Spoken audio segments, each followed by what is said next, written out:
देशमुख कुटुंब एका जत्रेला गेले होते. त्यांचा 5 वर्षांचा मुलगा राजगर्दीत हरवला.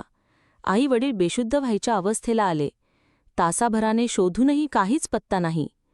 आईने फक्त एवढंच केलं, स्वामींची चिठ्ठी आपल्या डोक्यावर ठेवून हात जोडून रडत प्रार्थना केली की स्वामी माझं बाळ शोधून द्या. तुम्ही आई वडील दोन्ही आहात. तेवढ्यात एक साधा माणूस त्यांच्या जवळ आला आणि म्हणाला, एका पानपट्टीवर एक लहान मुलगा रडतोय. त्यांनी जय जय स्वामी समर्थ म्हणायला सुरुवात केलीय. आई धावत गेली आणि आश्चर्य, तो तिचा राजच होता.